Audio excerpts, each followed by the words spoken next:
Il a le look et le style de combat d'un personnage de One Piece et malgré un physique de Chupa Chups en début de carrière, il est devenu une superstar de l'UFC grâce à ses KO ultra spectaculaires. Ses réseaux sociaux sont un mélange de MMA, de peignoirs, de Lamborghini rose, d'armes tunées, de vidéos délirantes toujours un joint au bec et de n'importe quoi en tout genre, mais c'est pourtant comme ça qu'il est devenu l'un des guerriers les plus suivis de l'organisation américaine. Dans la cage, loin d'être un clown, il a fait des guerres monumentales contre les assassins les plus flippants de sa catégorie, et malgré son style flashy, tourbillonnant et imprévisible, il a quand même gagné sa place dans un combat pour la ceinture à l'UFC.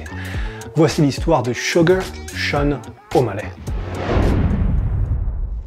Juste avant leur combat sous haute tension, le démolisseur russe Petrian avait décrit le look d'O'Malley comme celui d'une prostituée sur le bord de la route. Donc il a pas tort. La punchline était tellement brutale que même le principal intéressé n'avait pu s'empêcher de se marrer en avouant « Oh j'avoue elle est pas mal ». Et pourtant, c'est justement avec ce style et cette personnalité en mode n'importe quoi assumé qu'il est devenu cette star dans le game.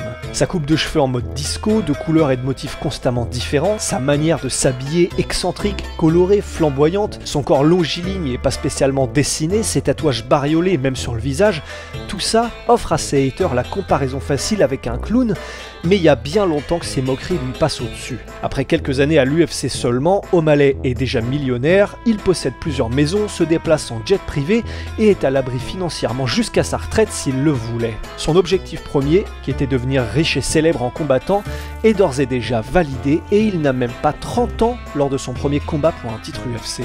Il est l'exemple parfait d'un combattant suivant la recette McGregor à la perfection. Alors encore faut-il le vouloir et avoir une personnalité ultra extravertie et exubérante, mais il est l'un des rares qui a compris que quitte à ce qu'une partie du public vous déteste pour ce que vous êtes, autant y aller à fond et investir sur votre image. Et d'ailleurs, en parlant d'investir sur votre image, là l'opportunité de transition est beaucoup trop parfaite pour pas l'utiliser, vous pouvez déjà le faire avec la marque de streetwear Wicked One qui sponsorise cette vidéo et dont je porte actuellement le t-shirt. Wicked One, ce sont des t-shirts, des shorts, des vestes, enfin tout ce qu'il faut pour remplir votre garde-robe dans un style streetwear à la forte personnalité que ce soit au niveau des couleurs ou des designs. C'est pour hommes, pour femmes et il faut aussi des équipements pour la boxe. Merci à eux de sponsoriser cette anecdote. Et oui, donc pour revenir à Sean, comment a-t-il fait fructifier son image ?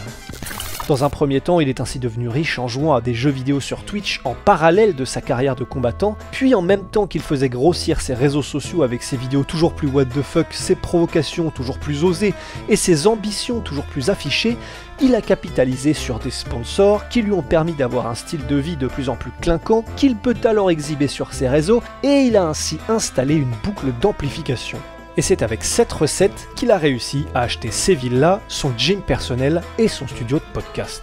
Car oui, il a également lancé son podcast et a étendu les marchés auxquels il s'est attaqué. Et voilà, c'est la méthode Conor ou la méthode Adesanya, selon ce que vous préférez, et clairement, quand ça va avec un style de combat ultra spectaculaire et qui trouve son succès dans la cage, ça explose comme de la dynamite. Parce que oui, si à la vidéo et au micro il n'hésite pas à trash-talker pour provoquer ses adversaires, l'ingrédient indispensable au succès dans le MMA, ça reste quand même le spectacle et le succès dans la cage. Et c'est surtout dans la cage qu'il a d'abord conquis son public. Des tornado kicks, des coups de poing à l'aveugle, des énormes changements de direction où on a l'impression que même le haut de son corps et le bas de son corps ne sont pas d'accord sur ce qu'ils veulent faire, des coups de pied de tous les angles humainement possibles, il célèbre en mode tir à 3 points après ses KO instantanés. En fait, à part des saltos, il n'y a quasiment rien que Sean O'Malley n'ait pas essayé dans la cage. Et force est de constater que ça marche pour lui. Dans son combat d'élimination pour rentrer à l'UFC, il a littéralement fait de son adversaire son petit.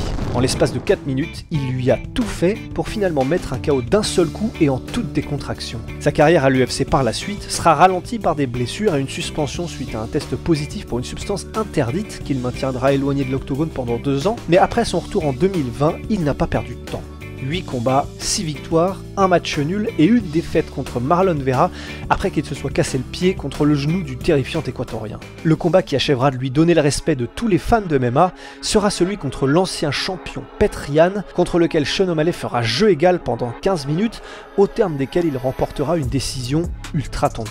Et son physique aussi est unique pour la catégorie. On est en bantamweight, donc en moins de 61 kg. Et il fait 1m80 alors que la moyenne de sa division est à 1m72. Et comme il est grand et longiligne, qu'il utilise ses jambes, son allonge et ses déplacements ainsi qu'une réelle science du combat, ça le transforme véritablement en un casse-tête pour ses adversaires. Entraîné par son meilleur ami Tim Welch, qui est aussi son head coach, Sean est assez ouvert sur sa vie privée. Il a ainsi expliqué qu'il était en relation libre avec sa femme, avec laquelle il a une fille, et relation qui lui permet d'ailleurs de faire au calme des posts comme celui-ci avec Donald Trump, avec en description, je cite, « On va aller baiser des petites salopes après qu'on ait mis le feu ici ». Et il affiche haut et fort ses opinions, qu'elles soient sur la politique ou sur tout le reste. Et alors ça ne choquera par exemple personne d'apprendre qu'il est un fervent défenseur de la légalisation de la marijuana.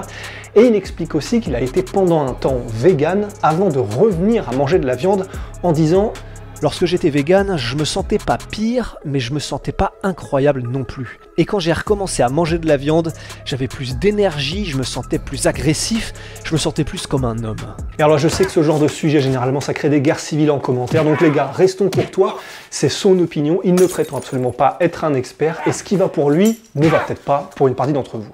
Mais alors, comment est-ce qu'on en arrive à un phénomène comme celui-ci? Eh ben déjà, en mettant son gamin au sport dès ses 4 ans, visiblement.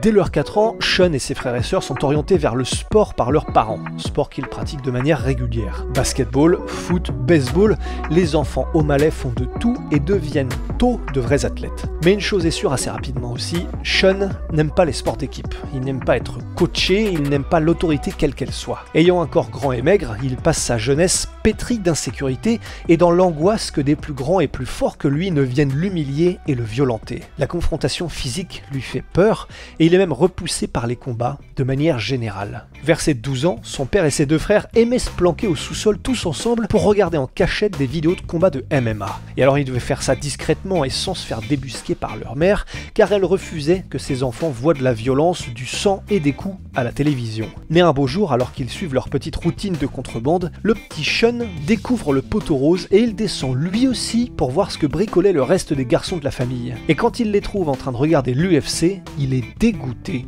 par ce qu'il voit. « Et comment vous pouvez regarder ça? C'est dégoûtant !» dit-il. Et avant qu'il n'ait pu se lever et attraper le garçon au vol, il se retourne, court à l'étage et va tout raconter à leur mère qui, furieuse, viendra alors éteindre la télévision et les empêcher de recommencer. Et alors personne n'aurait alors pu parier que Sean, la petite balance de la famille, deviendrait après ça un combattant de classe mondiale comme celui qu'on connaît aujourd'hui. Tout changera radicalement quand à 15 ans, un ami l'appelle et lui demande s'il veut venir essayer avec lui un club de kickboxing de sa ville. À ce moment-là, le jeune homme avait commencé à se désintéresser très sérieusement de l'école.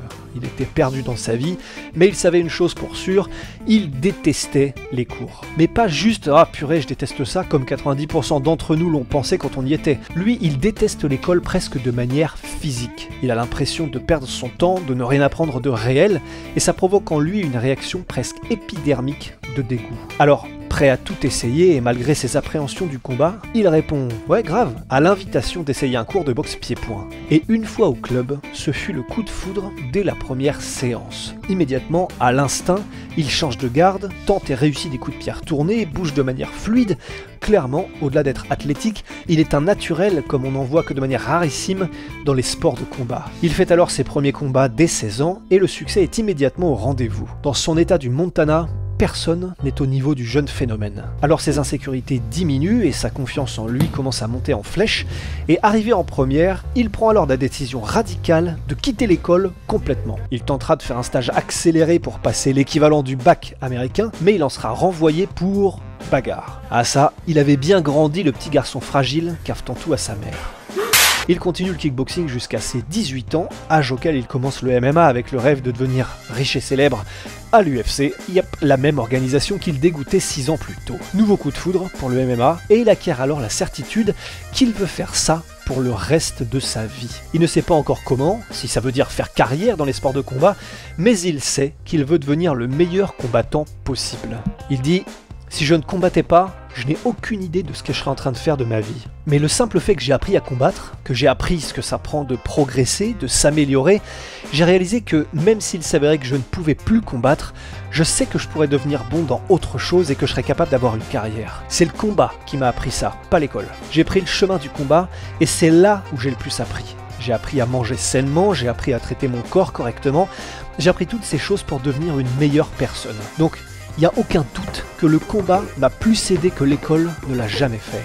Il fait alors ses premiers combats de MMA, éclate sans pitié la compétition, puis décide de se déplacer à Phoenix dans l'Arizona pour trouver un club avec des combattants de niveau UFC, passer un nouveau palier et ne pas rester parmi les petits. Découvrant le niveau supérieur et s'entraînant avec des tueurs à gages de niveau international, il se fait exploser à chaque entraînement. Il avoue alors clairement « Je suis arrivé en pleine confiance parce que je démontais tout le monde dans mes petits clubs du Montana, mais en Arizona, j'étais le plus nul de tous. » Mais à force de discipline, il ne lâche rien et s'accroche à son rêve de devenir une superstar de l'UFC. Alors il persiste, il progresse, il rattrape son retard et petit à petit il se transforme en un combattant d'exception et de classe mondiale. Découvert par Dana White dans son show, le Dana White Contender Series, il en deviendra la première star, décroche son contrat pour l'UFC en atomisant un pauvre adversaire devant les yeux du président, et c'était le début du Sugar Show de Sean O'Malley, tel qu'on le connaît maintenant. Voilà, c'était l'anecdote du père Rusty sur Sean O'Malley. Merci à Wicked One d'avoir sponsorisé cette vidéo, nos nouveaux partenaires. Pour le reste, mettez un pouce bleu si ça vous a plu, abonnez-vous à la chaîne, ça nous aide énormément. Et pour le reste, à la prochaine, prenez soin de vous et ciao!